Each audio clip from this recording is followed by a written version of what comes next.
At some point, a quiet, unbidden thought inevitably slips through the defenses of even the most self-assured mind. A creeping whisper suggesting that you are fundamentally inadequate, that you lack the requisite intelligence, or that you are inherently out of place among those who move through the world with effortless certainty. It is a deeply internal psychological doubt that transforms the familiar into something hostile and alien, forcing you to question why you are uniquely different from everyone else in the room.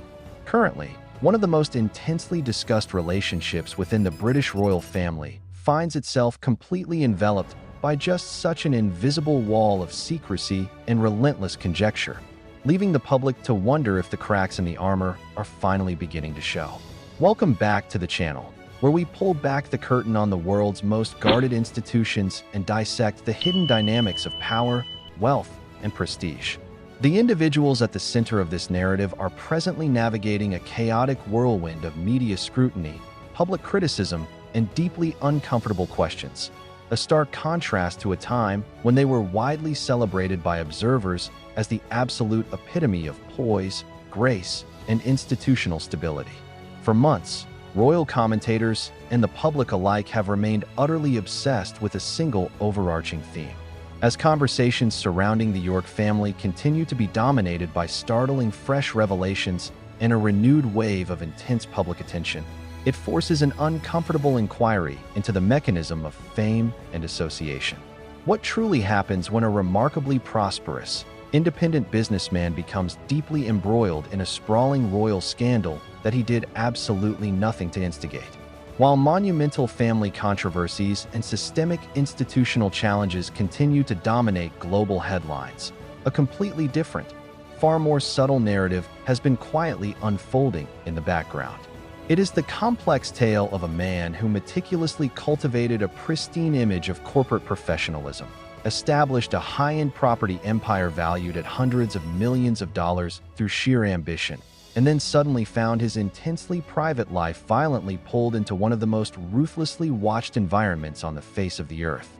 The existence of immense external pressure within this domestic sphere is no longer a matter of debate or doubt, but whether even the most resilient, deeply loving marriages can ultimately survive such an unforgiving crucible remains the ultimate question, a question that becomes even more volatile when you realize that certain powerful forces within the palace gates may have been working against them from the very beginning.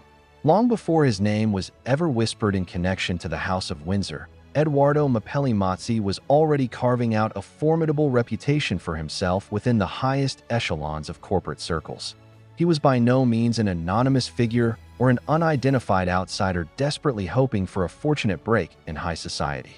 Instead, he possessed a remarkably robust career in the specialized world of luxury real estate development, propelled by an innate ambition and an enviable network of well-placed connections. Yet, his eventual journey into the orbit of the monarchy did not commence with a blank slate or a life devoid of previous commitments. Before the global public came to recognize him universally as the devoted husband of Princess Beatrice, he was deeply dedicated to an entirely different existence. He had shared an affluent home, a beautifully envisioned future, and a young son with Dara Huang, a highly prosperous architect whose own professional career was thriving on an international scale. To those within their immediate social circle, they appeared to be the absolute definition of a contemporary professional power couple, a pair for whom wedding bells were confidently anticipated by close friends and associates. Family members genuinely believed that their collective future was entirely predetermined, as every single aspect of their shared life appeared to be in perfect, unassailable order. Then, with a suddenness that stunned their peers, the narrative abruptly altered course, and a pervasive wave of public speculation quickly rushed to fill the immense void left by their subsequent silence. The precise timing of the separation immediately caught the attention of sharp observers, and quiet whispers began to ripple rapidly through elite social circles. The sheer speed at which one significant chapter of his life appeared to draw to a close, while an entirely new royal chapter seemed poised to begin naturally captured the imagination of media commentators. What rendered the entire situation infinitely more fascinating to the public was the deliberate choice made by nearly all of the primary participants to remain completely silent.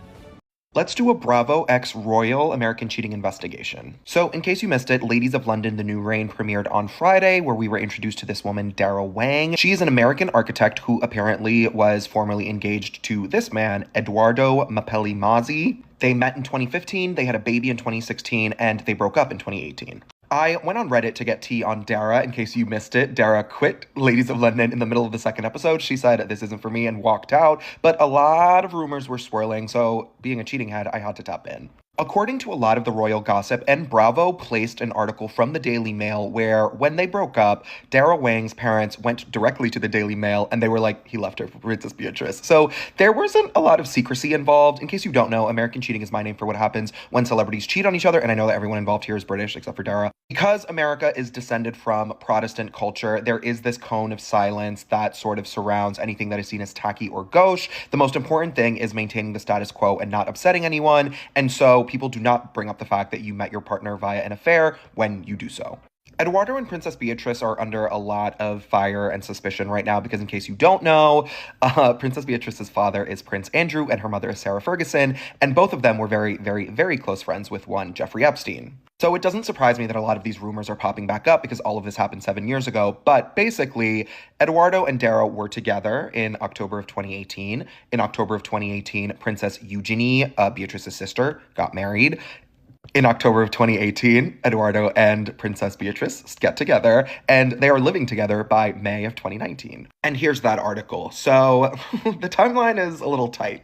I think this being sort of an open secret in royal circles. So the way that royal gossip works is very different than like celebrity gossip, because there's a lot of stuff that's just like known, but you're not allowed to talk about. But there are lots of Reddits where people just gossip, gossip, gossip. I was searching for this article that I could not find, but apparently one of the British tabloids published this article that said that Edoardo started dating Beatrice while he was still living with Dara. And obviously we don't know if they were like together or not, but her parents being so furious and her posting cryptic Instagrams about like the hardest breakup of her life and like going through such tremendous pain and such a dark time in her life, I think that we can put two and two together. As the Buffy quote says, "I do not have to jump to conclusions. I simply took a step and their conclusions were."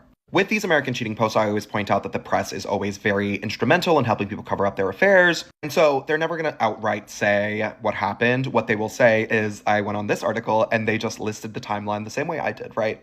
Sarah also has a tendency to take big moments in this couple's lives and sort of post or talk or speak. In August, when it was Princess Beatrice's most recent birthday, she did an interview where she talked about going through the hardest breakup of her life and how it was such a hard time for her, but she loves co-parenting with Beatrice, which is something she also said. I forgot to screenshot the article, but there was another article where on their first wedding anniversary, she posted another Instagram post about the breakup. Anyway, I think Princess Beatrice and Princess Eugenie have bigger fish to fry, as they are currently begging their mother to stop talking to the press. And apparently they were banned from the royal ascot a couple of days ago. There's going to be a lot of gossip about this. No one's ever going to say that they were actually banned, but like they are fighting for their lives with their association with Prince Andrew. And we are already gossiping. We might as well just sort of throw everybody under the bus. Allegedly. But according to the royal Reddits, we're also seeing that Edoardo has not been home in a long time. After the Prince Andrew stuff broke, he has been in Palm Beach. This says Miami, but it's actually Palm Beach for months and months and months at a time. As always, I wish these people an ounce of luck, but considering the rumors and all of the tea and all of the mess, every single person involved, except for the baby, obviously, seems very messy, and I'm glad that she's not on the show, because this is getting messy.